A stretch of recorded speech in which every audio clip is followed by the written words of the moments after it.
Muy, pero muy buenos días, muy buen sábado para todos, bienvenidas, bienvenidos a un nuevo programa de Caminante Radio, el programa número 31, desde que estamos en esta casa, en M24, acompañándolos todos los sábados para hablar de seguridad social, para compartir con ustedes información, análisis de los temas que hacen a la seguridad social, también para evacuar las dudas y las preguntas que nos llegan de ustedes.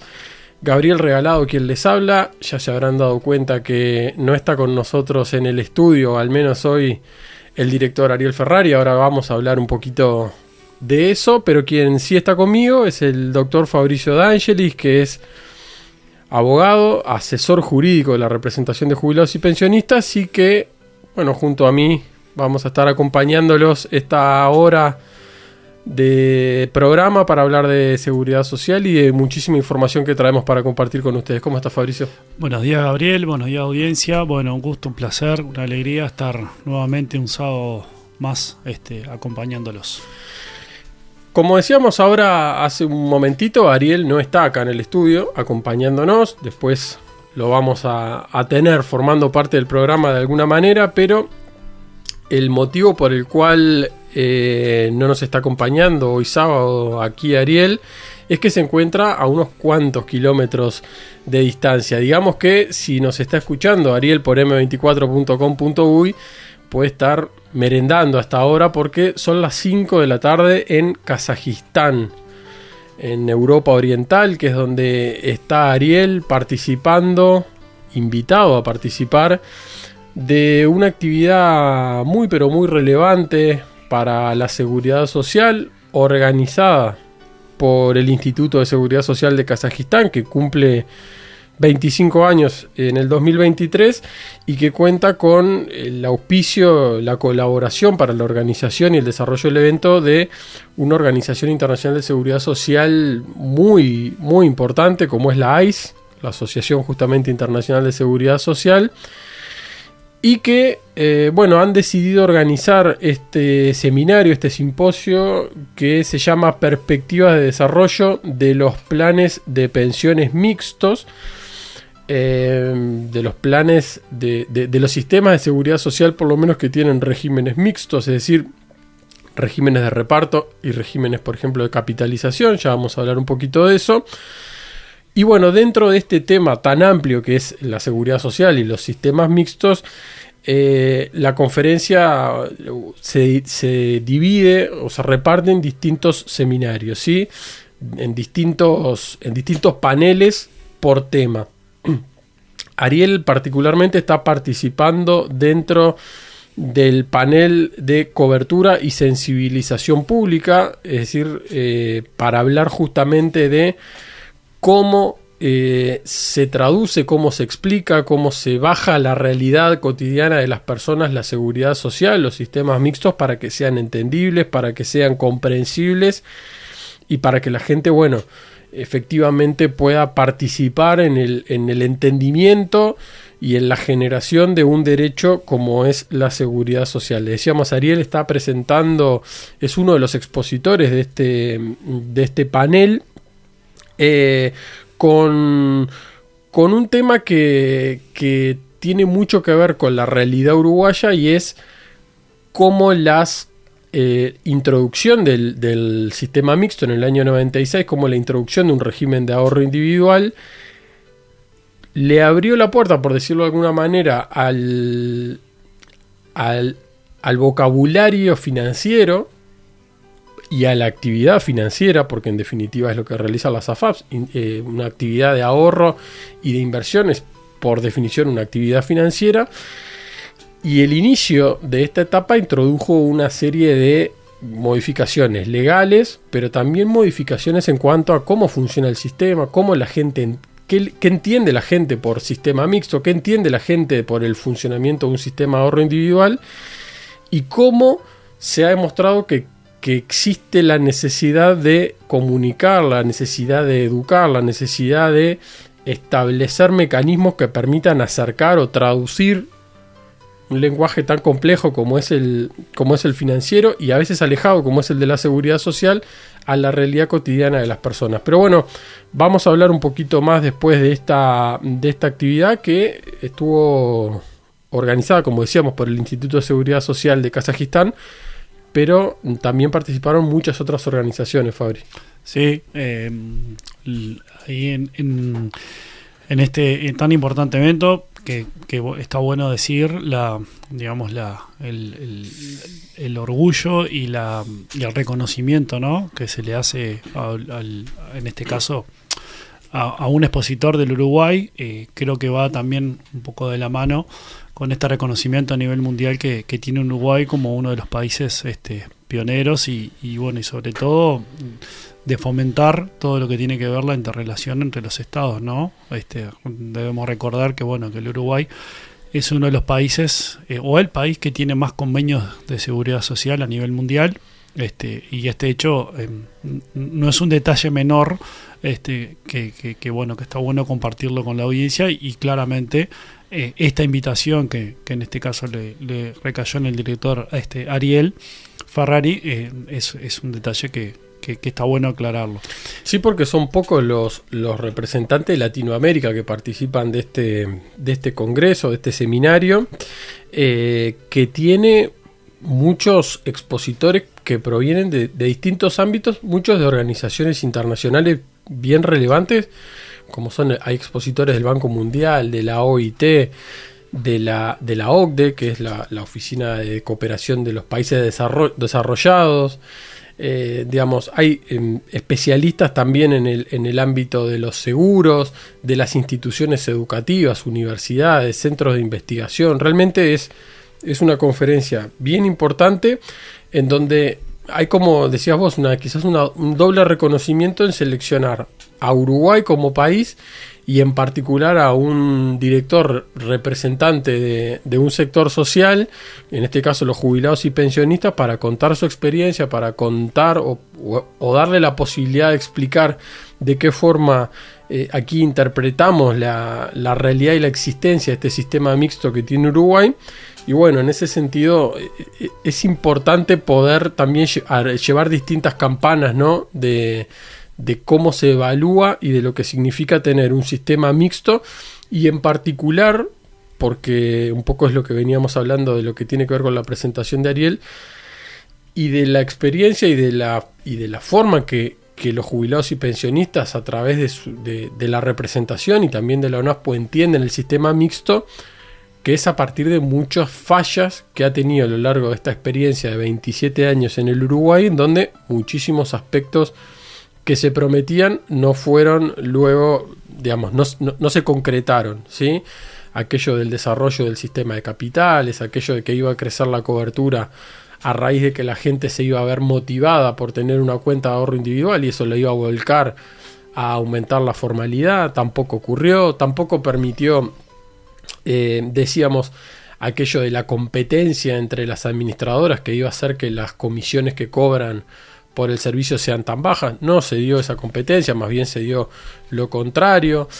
Se hablaba de la mejora en las finanzas públicas de los países que adoptaran estos sistemas, y en el caso de Uruguay lo que vimos es que mucho de ese supuesto déficit del que se hablaba, lo que se hizo fue trasladarlo de una institución a la otra, porque la principal empresa aseguradora que financia las rentas vitalicias, que es el producto que genera el ahorro individual, operó a pérdida durante muchísimos años. Entonces, simplemente tener en cuenta cómo todas esas promesas no se cumplieron, y cómo lo que sí sucedió es que se aprovechó en cierta medida el sistema de el desconocimiento, lo difícil que resulta entender el funcionamiento, repito, de la seguridad social, porque muchas veces es algo alejado, pero de los sistemas financieros y los sistemas de ahorro individual en particular, y cómo a partir de esa desinformación y de esa complejidad a la hora de traducirlo a la vida cotidiana de las personas, se pudieron lamentablemente profundizar muchas de estas fallas que veíamos en los sistemas mixtos y en el sistema de ahorro individual que tiene Uruguay. Pero bueno, para hablar un poco más de esta experiencia que está teniendo Ariel, hace unos días, porque en realidad esto lo grabó a poquitos minutos de comenzar la actividad en Kazajistán, Ariel estuvo conversando con Alejandro Bonilla, que es un actuario experto, jubilado hoy en día, pero con una larguísima trayectoria en la OIT, la Organización Internacional de Trabajo, sobre los sistemas de ahorro individual, sobre muchos de estos desafíos y la necesidad de correcciones que tienen. Y les voy a pedir que presten mucha atención porque también estuvieron hablando sobre una experiencia bien importante que se está desarrollando en Europa, en la organización en particular en la que está vinculado Alejandro Bonilla, que tiene que ver con un intercambio entre personas adultas mayores y jóvenes, que tiene un contacto económico, pero también un costado social para entenderlo. Así que bueno, los invito a escuchar esta conversación que tuvo Ariel con el experto Alejandro Bonilla y seguimos en Caminante. Bueno, audiencia de M24, un gusto a lo lejos estar compartiendo otra mañana más con ustedes, acá desde Almaty, una hermosa ciudad histórica de Kazajistán, donde en los 25 años del Instituto de Seguridad Social y con el apoyo de la Asociación Internacional de Seguridad Social hay un evento internacional al cual fuimos invitados, que estará comenzando mañana jueves. Hoy estamos a miércoles en la noche acá, pero con unas 9 horas de diferencia. Y es un gusto, después de muchos años, estar en la seguridad social y haber, en las distintas responsabilidades que hemos tenido, se nos ha tocado asumir, encontrarnos con queridos amigos, de los pocos latinoamericanos que estamos en este evento, pero es una alegría de estar con un actuario que durante muchos años trabajó en la Organización Internacional del Trabajo, ahora ya jubilado también, pero bueno, siempre sigue activo, como lo es querido amigo Alejandro Bonilla, a quien le damos los buenos días y que, bueno, nos cuentes, después de jubilado, la vida sigue activa y tú, la experiencia, el conocimiento, los muchos años viviendo y seguís viviendo allí en Ginebra, Suiza, ha permitido que sigas tu experiencia, tu conocimiento aportándolo. Y bueno, para la audiencia de Caminante te agradezco que de alguna forma nos comentes en qué sigues, Alejandro. Hola, buenos días a la audiencia de la Seguridad Social. Buenos días, Ariel. La verdad que es un gusto estar aquí contigo y debo iniciar con una confesión. Yo acepté venir a este evento en particular por encontrar a los viejos amigos de la Seguridad Social como tú aquí. Es una oportunidad única. Y efectivamente yo me jubilé de la OIT, pero no me jubilé de la vida y no me jubilé de luchar por las causas que considero justas. Actualmente soy presidente de la Asociación de Antiguos Funcionarios Internacionales para el Desarrollo, que en pocas palabras seguimos haciendo nuestra actividad profesional, la que hacemos siempre, pero ahora de forma benévola y gratuita. Y tenemos dos como marcas de fábrica. Todo lo que hacemos lo hacemos no solo entre jubilados, sino lo hacemos también con jóvenes. Todo lo que hacemos en Suiza, fundamentalmente lo hacemos con internacionales y con suizos. Y tratamos, aparte, de tener un equilibrio de género en todas nuestras actividades.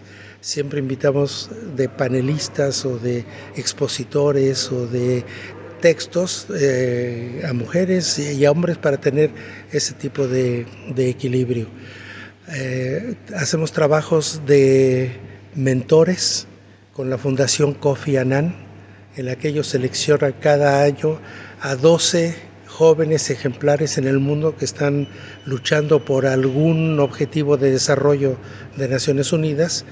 Los seleccionan y nos nombran a miembros de nuestra asociación como mentores. Los acompañamos para el desarrollo de sus proyectos. También asesoramos a las misiones permanentes que se encuentran en Ginebra y que tienen actividades. Las misiones grandes de los países con recursos financieros tienen el embajador, el cónsul y muchos funcionarios, pero hay muchos países que no tienen profesionales. Entonces nosotros los apoyamos gratuitamente para el manejo de sus recursos.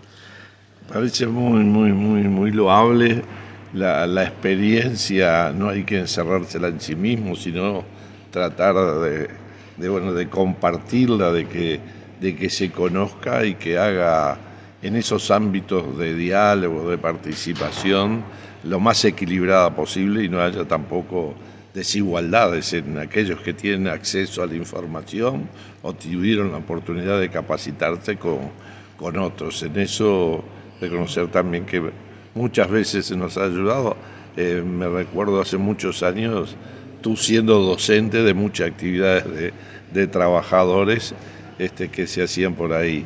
Y ahora, la audiencia sentirá la misma satisfacción, la alegría de yo siento que, estás en una actividad haciendo que la vida transcurra activa más allá de haber dejado la actividad laboral y que, pensar en que cada vez vivimos más, cada vez somos más longevos y sobre todo en los países bien desarrollados, eso se da con mayor velocidad y también cuál es la calidad de vida, cómo convive. Tú me contabas alguna experiencia que se hacían allá con los jóvenes, 1 hora por metro cuadrado, me decías que era el nombre que vale la pena compartir porque, no es para trasladar exactamente, pero para ver cómo en el mundo hay experiencias que enriquecen y que tal vez, y ya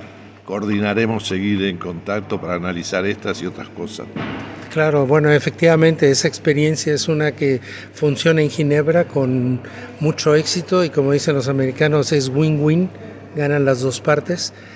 Cuando hemos consultado a las personas mayores, a jubilados, sobre todo de las edades más avanzadas, nos dicen que su principal problema no en todos los casos es económico, sino es la soledad, la exclusión, el no sentirse integrados, el estar en una especie de gueto de personas mayores. Y entonces este ejemplo que lo lleva una señora jubilada en Ginebra es 1 hora por 1 metro cuadrado.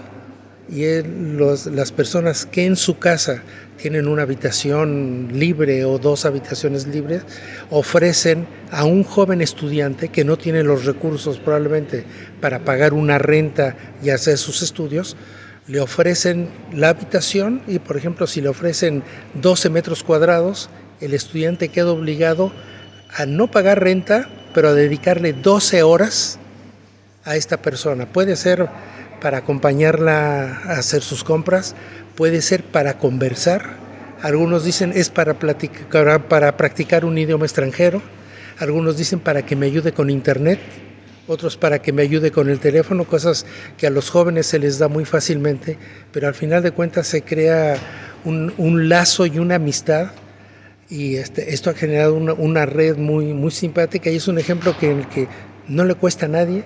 La gente deja de estar sola, los jóvenes pueden hacer sus estudios y todo el mundo gana. La señora que lanzó esto es una especie de banco de información y pone en contacto a la gente. Están todos identificados, anotados, verificados y entonces todo ha tenido éxito. Yo no he oído ni un solo problema. Y ahí no se necesita gran presupuesto para desarrollar eso. Solamente es mínimo el construir el banco de información. Construir el banco de información y ponerse en contacto. Lo están haciendo en colaboración con la Universidad de Ginebra.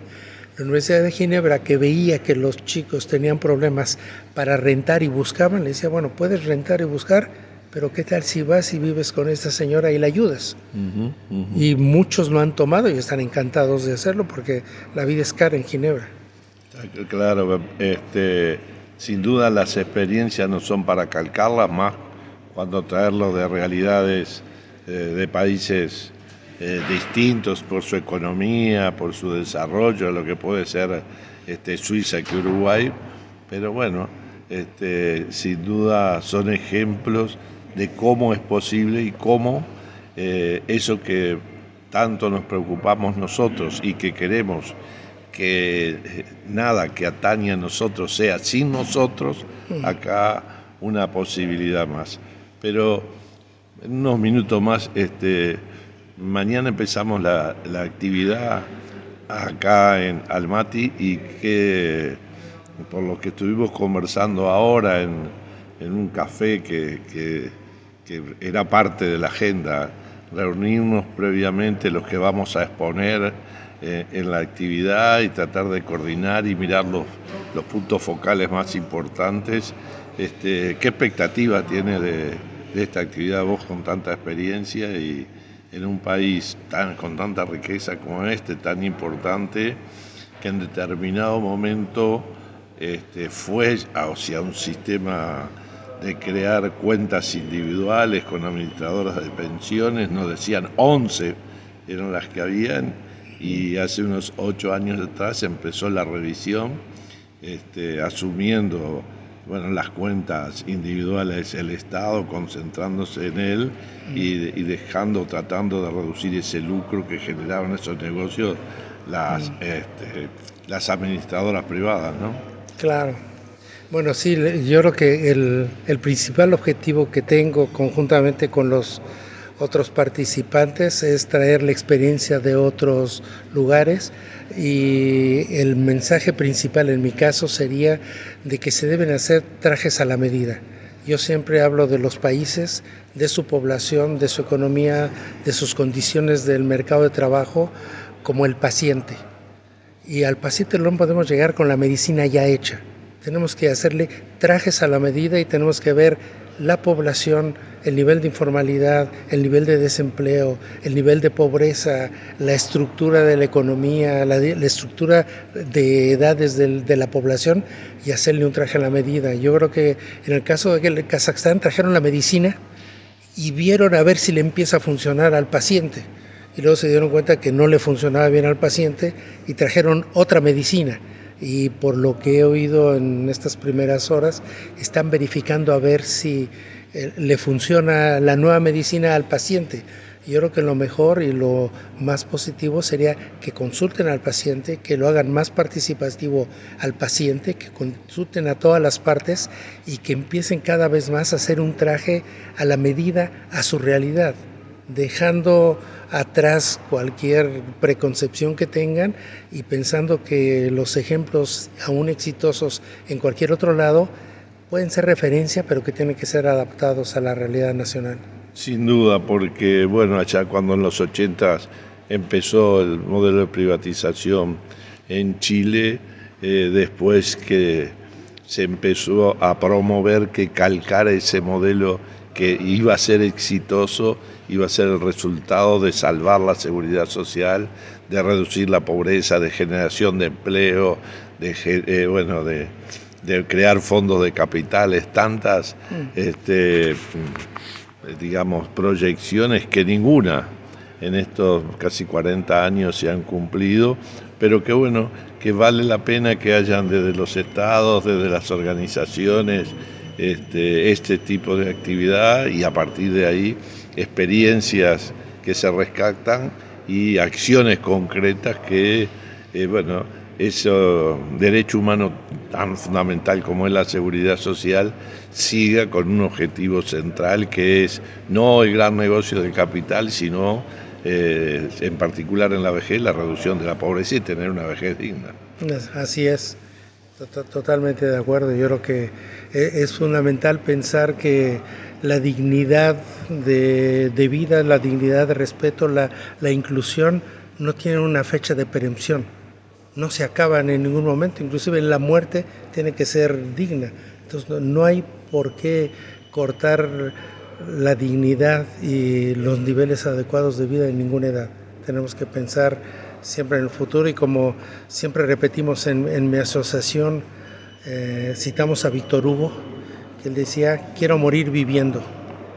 Y nosotros queremos seguir viviendo hasta el final, ocupándonos no solo de nuestra propia situación, sino tratando de dejar algo para los jubilados, los otros jubilados y sobre todo pasar un mensaje a los jóvenes, porque al final de cuentas, si todo pasa bien, ellos también van a ser mayores y jubilados, ojalá. Y sí, y porque además la jubilación se piensa a construir cuando uno empieza a trabajar, no llegando a la vejez. Tiene que ver también con ese proceso a lo largo de la vida que nos va construyendo cómo será al retiro laboral y en qué condiciones lleguemos. Yo te agradezco mucho, Alejandro, decir que no lo debía haber dicho al principio, su nacionalidad es mexicano, aunque bueno... Se habrán dado cuenta por la forma de hablar, sí. Eso iba a decir yo, a pesar de que cuanto más de 30 que vives tengo 36 años de vivir fuera de México. 36 años, pero bueno, el acento no se ha perdido, las raíces se mantienen y un gusto de haber estado en este contacto contigo. Un gusto, Ariel, muchas gracias y saludos a toda tu audiencia. Gracias. Bueno, amigos, seguimos de ahí y veremos algunos otros amigos que encontramos por acá si los traemos para hacer un contacto con todos ustedes. Un gusto. Bueno, seguimos compartiendo estos minutos de la mañana de sábado en Caminante, ya finalizando el mes de septiembre, y en estos últimos minutos antes de irnos a una tanda no queríamos dejar pasar algunos comentarios que tienen que ver con la pesquisa oftalmológica que se realizó la semana pasada en el este del país, en Castillo y en Chuy particularmente. Ustedes recordarán que el sábado pasado el director Ariel Ferrari, estuvo conversando con autoridades de ambas asociaciones para hablar de la pesquisa, de la importancia que tenía que la Brigada de Médicos Cubanos llegara al este del país para pesquisar adultos mayores que pudiesen ser candidatos a una operación de cataratas.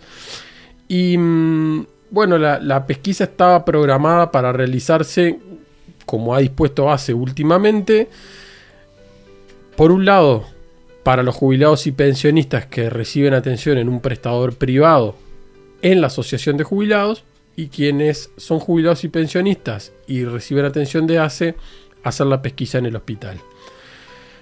De cada lugar, ¿no? Digamos, en el hospital en Chuy y en el hospital en Castillos. ¿Qué sucedió? Que particularmente se unieron las dos pesquisas, un poco por el volumen de gente que se esperaba recibir. Se decidió hacer una única atención, por decirlo así, en un único lugar, centralizar la pesquisa en el hospital de Chuy. Y lamentablemente, por los comentarios que nos han llegado, los resultados no fueron los mejores, ¿sí?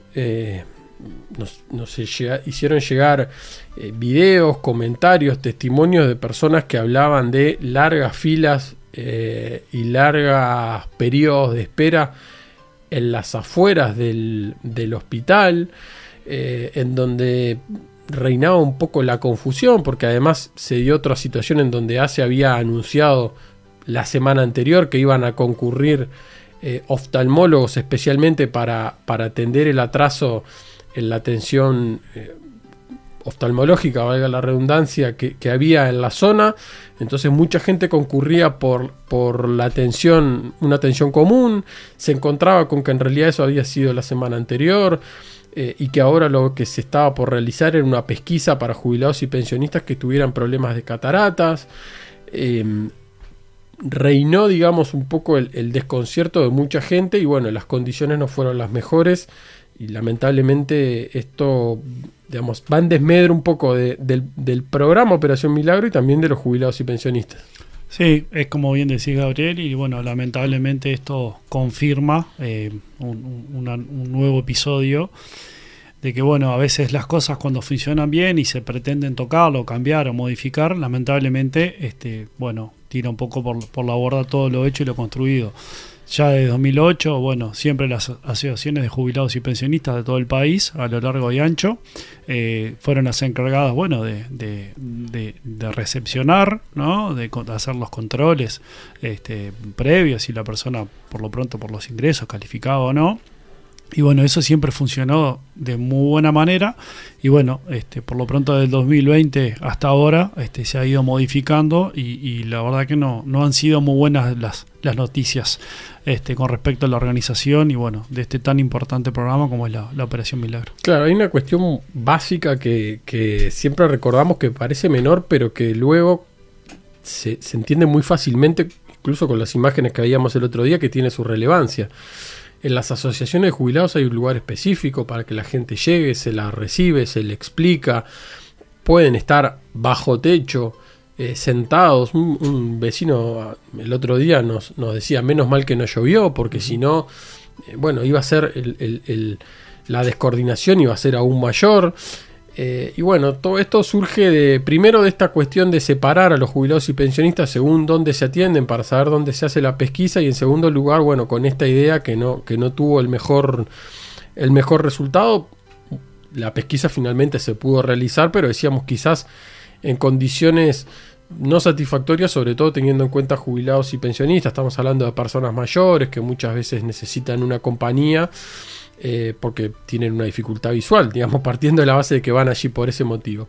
Pero bueno, nos vamos a ir a una tanda porque tenemos muchos más temas. Recuerden que nos pueden escribir al 099-215-270, que ese es nuestro número de WhatsApp, para hacernos llegar consultas, preguntas, interrogantes, saludos. Y bueno, ese es nuestro canal de comunicación durante la semana, y en la medida de lo posible siempre tratamos de dar respuesta todos los sábados por este medio. Nos vamos a una cortísima pausa y ya venimos con más Caminante Radio. Continuamos acá en Caminante por M24 y bueno, ahora vamos a pasar a hablar de un tema importante como es el comienzo de las regionales de la ONASPU, previo al Congreso, que será ya por el mes de noviembre.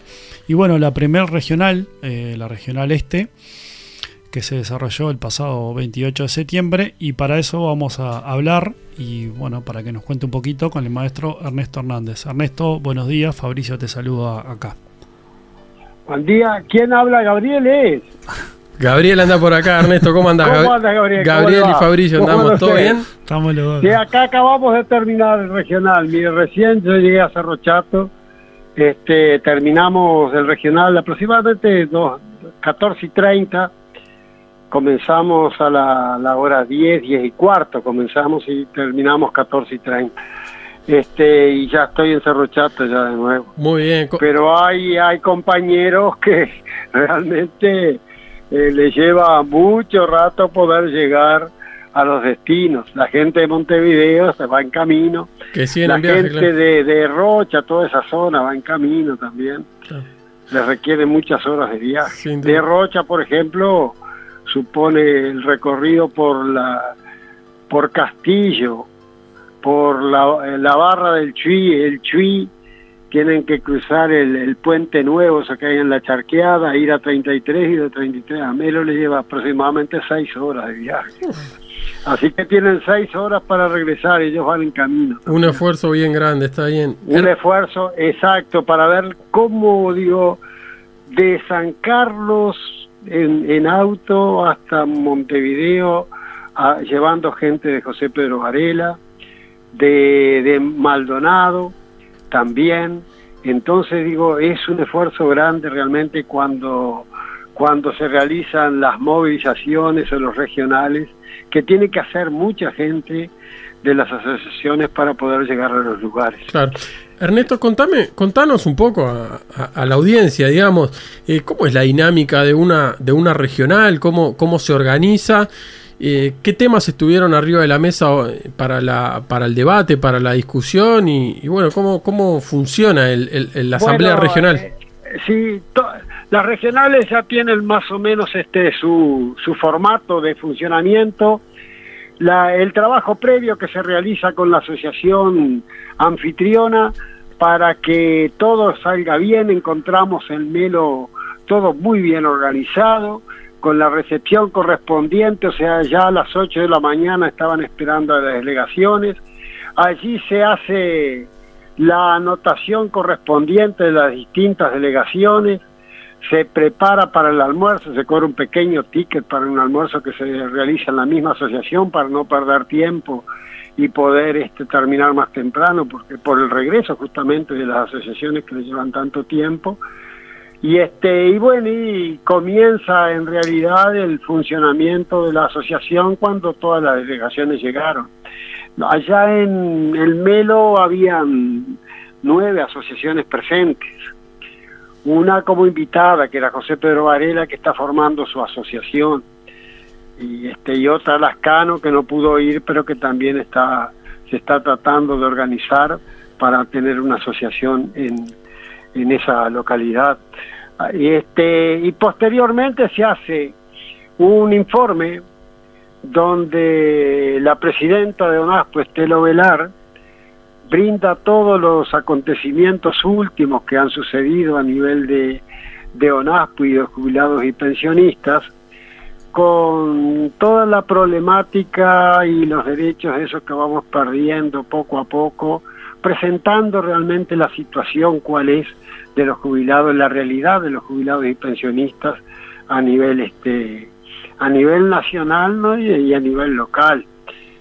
Posteriormente un informe del secretario general de ONASPO, de Sisto Amaro, y un informe también del representante de los jubilados en el BPS, de Ariel Ferrari. Como Sisto no fue, porque no podía concurrir, se reparten porque son 5 regionales, y este es el primero de los regionales, ¿no?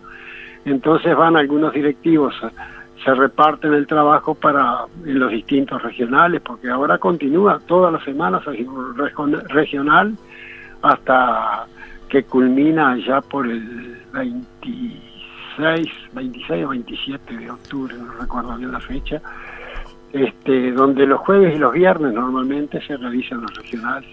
Ahora corresponde a la Regional Norte. Posteriormente a eso, se hace un debate abierto entre las asociaciones planteando lo que son sus inquietudes y sus propuestas. Y ahí entonces se analiza cada una de las propuestas, se aprueban o no las propuestas para llevarlas al Congreso, y bueno, y cada asociación hace las intervenciones que cree conveniente para plantear las situaciones que cree que deben llevarse al Congreso, ¿no? La finalidad de los regionales es preparar justamente la temática que se va a tratar y analizar en el próximo Congreso del 9 y 10 de noviembre en Piriápolis. Ernesto, Fabricio te saludo acá, un gusto. Fabricio, ¿qué tal? ¿Cómo andas? Bien, todo bien. Ernesto, qué importante esto que decís, ¿no? Porque no solamente es recibir la información de parte del secretario, de la presidenta o mismo del director de los jubilados en el Banco de Previsión Social, sino también es escuchar, ¿no? Escuchar las inquietudes y las propuestas que las distintas asociaciones participantes de estos regionales, porque de ahí van a salir muchos insumos para el Congreso, ¿no? Yo que ya tengo algunos congresos arriba, siempre se enriquece mucho, ¿no? Sobre todo con las propuestas que en definitiva terminan saliendo de parte de estos regionales, ¿no? Sí, la realidad es, si bien se presenta un informe para que más o menos todos los jubilados y todas las asociaciones conozcan lo que realmente está sucediendo respecto a jubilados y pensionistas, por eso los informes, pero lo fundamental es escuchar a las asociaciones, porque justamente de ahí va a salir la temática que se va a llevar al Congreso, donde ahí se toma la última resolución y de ahí salen entonces las directivas que debe llevar después adelante lo que es el Consejo Directivo de ONASPO que tiene que desarrollarla a través del año hasta el próximo Congreso. Lo regional es una preparación, no nos olvidemos que esto es la segunda regional que se realizó en el año hay 2 regionales, ya hicimos una allá por el mes de mayo, fue mayo, abril, mayo, y ahora es la segunda regional, entonces, que para poder llevar a consideración entonces toda la temática y la problemática de los jubilados y pensionistas. Además, no nos olvidemos ahora que hay un tema que realmente va a ser delicado y muy sensible para las asociaciones, que fue tratado allí y conversado muy extensamente en el regional, que es el tema, nosotros recordamos cuando se realizó la elección del director del representante de los jubilados en el BPS, cómo el sistema político partidario se introdujo en lo que fue el acto eleccionario y quiso introducirse también en las asociaciones. Entonces, eso evidentemente es un problema muy delicado para tratarlo en las asociaciones, porque sabemos que las asociaciones está integrada por socios que pertenecen a distintos partidos políticos, pero evidentemente lo que debemos defender nosotros como jubilados y pensionistas es los derechos de los jubilados y pensionistas, no teniendo en cuenta la posición política partidaria de cada uno. Eso hay que dejarlo de lado, porque lo que tenemos que mantener, si no se dividen las asociaciones, y la división de las asociaciones crea debilidades en las asociaciones, y las debilidades de las asociaciones llevan a debilidades de ONASPU. Entonces la fortaleza que tenemos que darle a las asociaciones, la fortaleza que tenemos que darle a ONASPU, eso entonces es muy delicado en el sentido de que no se vaya a tomar en las asociaciones el aspecto político partidario, porque eso lleva a división. O sea, ONASPU es apolítico, es areligioso, es adeportivo en el sentido de que también cada uno tiene su corazoncito y piensa de cierta manera, pero allí en lo que es las asociaciones y en lo que es ONASPU debemos defender la dignidad de la vida de los jubilados y pensionistas. Y ese tema fue una propuesta presentada por Ajupesecha Cerro Chato. Entonces ese tema seguramente va a llegar al Congreso, y seguramente, esto lo digo porque creemos nosotros lo tratamos en nuestra regional del Este al tema, pero creemos que los distintos regionales es un tema que va a aparecer, porque es un tema que no podemos dejarlo de lado, que realmente hay que tratarlo. Si no se le trata, la situación es más complicada, porque ahí sí se pueden crear divisiones. En cambio, hablando claramente en las asociaciones y cada uno que exponga sus ideas, seguramente ahí se va a poder mantener la unidad de las asociaciones. Entonces pensamos que en los distintos regionales esta temática va a aparecer. Por eso consideramos que en este regional ese tema fue fundamental, y cada uno hubo intervenciones de distintas asociaciones presentando lo que pensaba individualmente cada uno en ese momento, porque evidentemente es un tema que todavía no se ha tratado en las asociaciones, pero la finalidad es que las asociaciones después los conversen en su seno y entonces puedan sacar las conclusiones y llevar una posición ya definida a lo que es el próximo Congreso. Clarísimo, Ernesto. Te mandamos un abrazo muy grande. Muchas gracias por esta comunicación. Bueno, bien importante. Temas más entonces que quedará para otra oportunidad. No tengas duda. Muchos temas referentes a los derechos de los jubilados y pensionistas que se van perdiendo se trataron. Fue una reunión muy amena. Estuvimos todos muy tranquilos en las exposiciones y realmente pasamos un rato, porque además de tratar los temas, se pasa un rato muy lindo realmente en el contacto con los demás compañeros y las demás asociaciones. Sin duda que sí, Ernesto. Un agradecimiento a ustedes entonces, y buena jornada. Seguimos en contacto. Un abrazo grande. Chaucito, chao. Muy bien, seguimos la mañana de Caminante Radio y tenemos otro audio para presentarles, otra charla que estuvo manteniendo Ariel allá bien lejos en Kazajistán con más especialistas en seguridad social, en este caso con un especialista de la Asociación Internacional de Seguridad Social, con el francés Guillaume Fillon, y queremos compartir este audio con ustedes porque realmente vale la pena escuchar lo que se está trabajando y los temas, de qué manera se están abordando en distintos lugares del mundo para entender un poco más que los temas de la seguridad social son verdaderamente universales.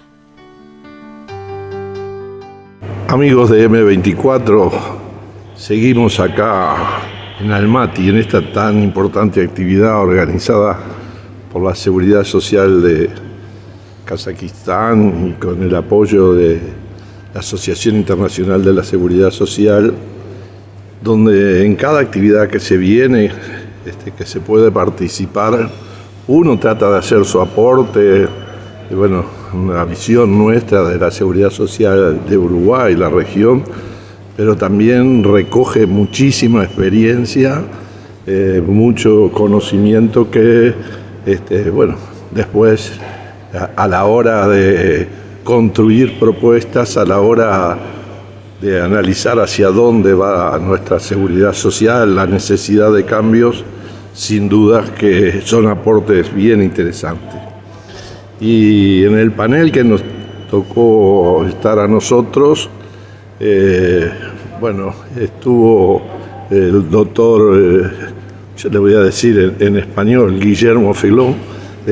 Él es francés, es senior en proyectos internacional en los temas de seguridad social de la AIS, y es un gusto que haya aceptado la invitación para, bueno, para nosotros en un perfecto español, él con su miedo de no cometer errores, pero bueno, nos va a contar lo importante de su intervención, ese aporte que nos hizo a todos los que aquí estamos presentes y que creo que de alguna forma que nos queda en la memoria, esas cuestiones planteadas y una relación que esperemos poder seguir manteniendo como tenemos de hace muchos años con la asociación, donde también hay un querido amigo uruguayo como Raúl Rugia, que hace años de allá del BPS marchó para Ginebra y hoy tiene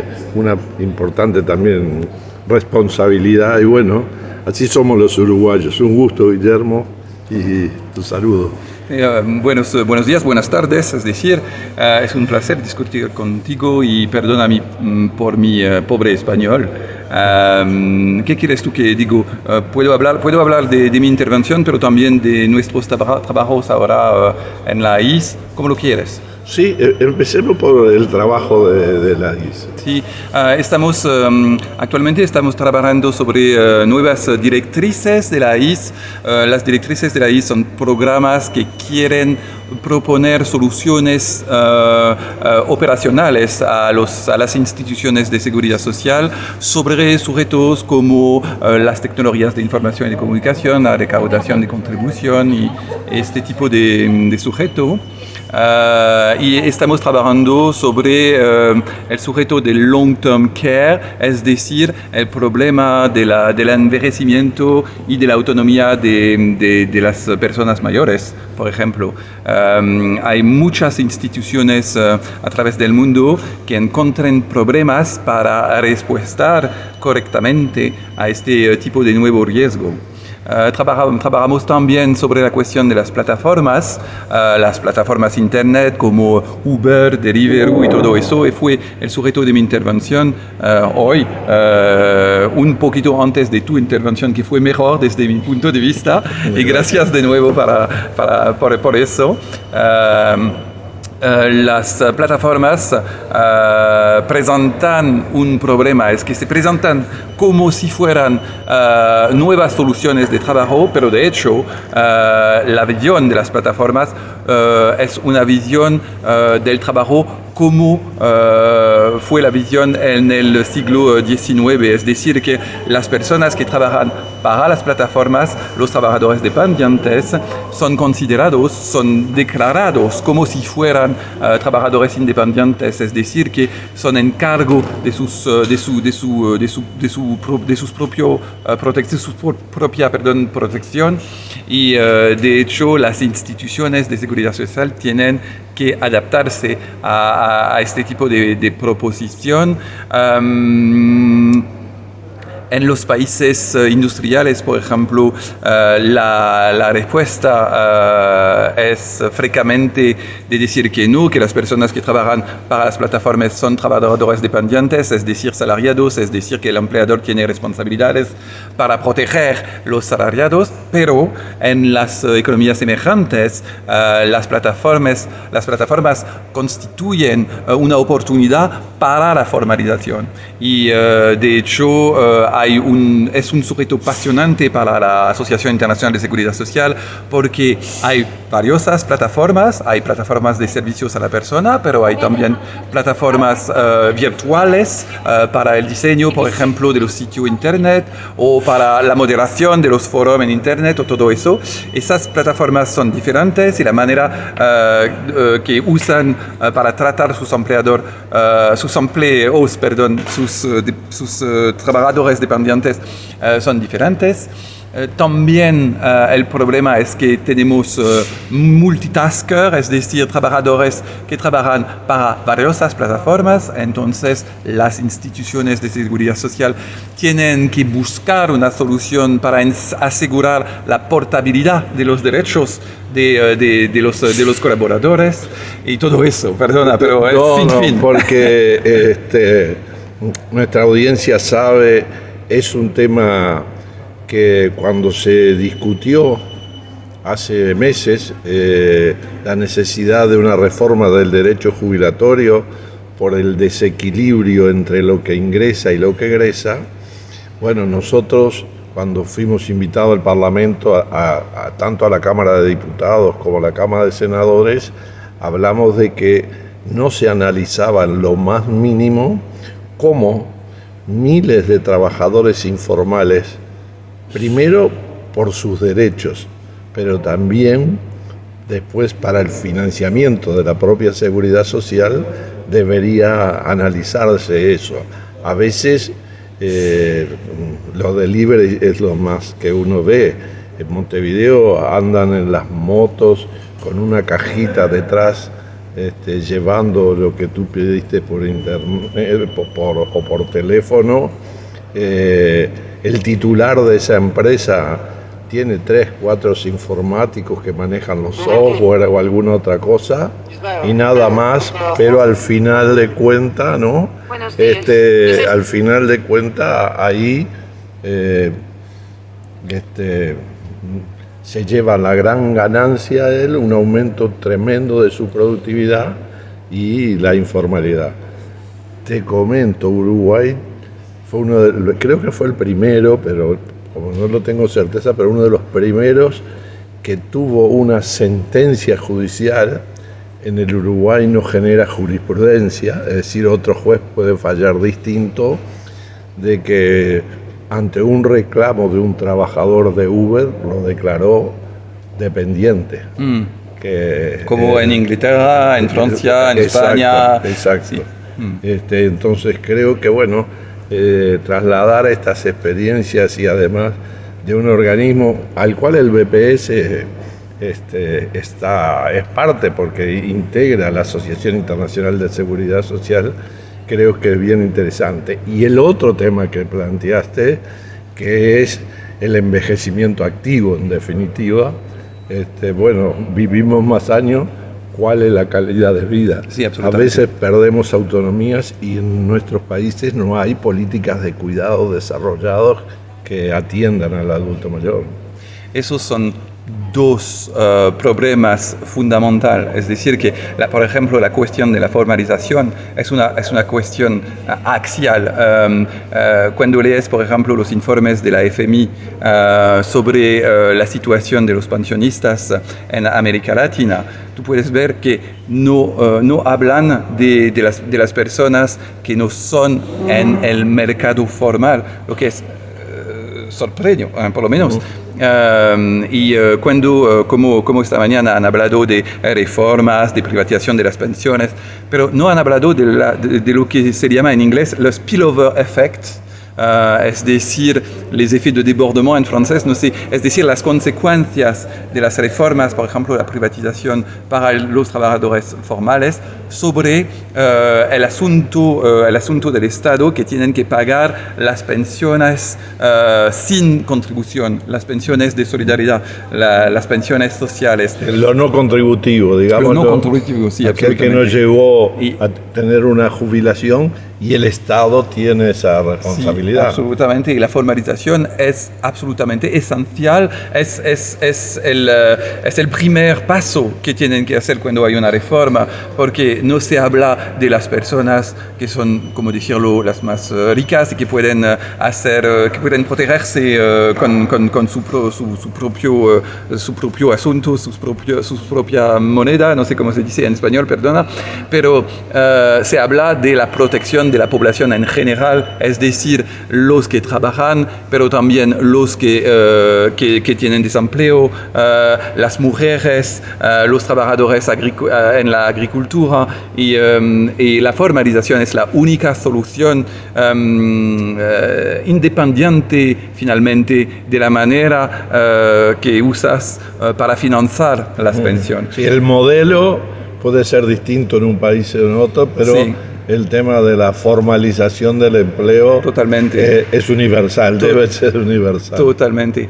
Y a propósito del envejecimiento activo también, lo que sabemos es que todo el mundo está envejeciendo, ¿cómo se dice? Envejeciendo, y que tenemos que buscar soluciones. El envejecimiento activo no significa que las personas de mayor edad tienen que trabajar, pero significa que las personas de mayor edad tienen que quedarse quedarse incluidas en la sociedad de tal manera que sean en posición de conservar su autonomía social, pero también su autonomía psicológica, y todo eso, porque todo eso constituye un potencial asunto si no tratamos bien las personas de mayor edad. Entonces al fin van a perder sus autonomías y a costar muchos dineros a la sociedad. O sea, es mejor que las personas de mayor edad continúen ser activas en la sociedad y proponer, por ejemplo, a los jóvenes sus conocimientos históricos, o bien sus capacidades a ayudar, por ejemplo, los estudiantes que tienen problemas con las reglas gramáticas, como es el caso en Francia. Por ejemplo, hay programas de cambio entre los estudiantes que ayuden las personas de mayor edad para usar las nuevas tecnologías de información y de comunicación, y en cambio las personas de mayor edad ayuden los estudiantes con el ortografo, la corrección gramatical,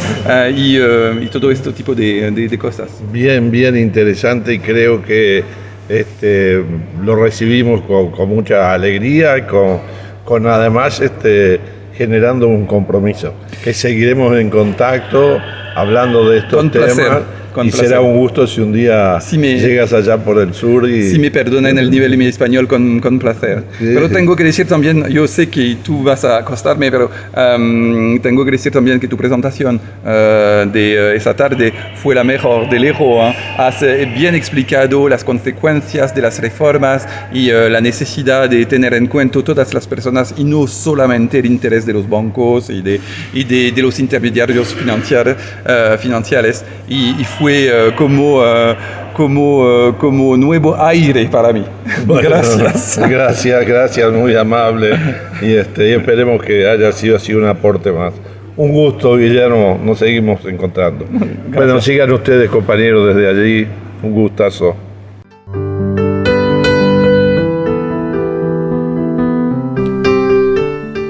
Bueno, se nos ha ido el programa volando hoy. Solo nos queda tiempo para dos cosas. La primera, recordarles que mañana, domingo 1 de octubre, es el 33er año consecutivo que se conmemora el Día Internacional de las Personas de Edad. Así lo ha reconocido la ONU, la Organización de Naciones Unidas, en este año con la consigna cumplir lo establecido por la Declaratoria Universal de los Derechos Humanos para las personas mayores. Sí, un tema muy importante y sensible, y para que se hagan una idea, las personas mayores de 60 años de edad en el año 1980 eran 384 millones y se espera que para el 2050 sean 2.400. Creo que eso da la pauta de la importancia de este tema, ¿no? Y sobre todo de que aspectos básicos que tienen que ver con el cumplimiento de la Declaratoria Universal de los Derechos Humanos no están asegurados para los adultos mayores, y por eso la ONU ha resuelto, digamos, redoblar los esfuerzos o poner este tema arriba de la mesa para visibilizarlo y tenerlo presente. Seguiremos hablando en los próximos días de esta conmemoración tan importante. Agradecerle a Beto Ruiz en los controles. Eso es lo otro que nos quedaba pendiente para poder terminar este programa de Caminante Radio, y mandarles a todos un muy fuerte abrazo y un agradecimiento por estar ahí como cada sábado. Nos escuchamos en 7 días. Chau, chau.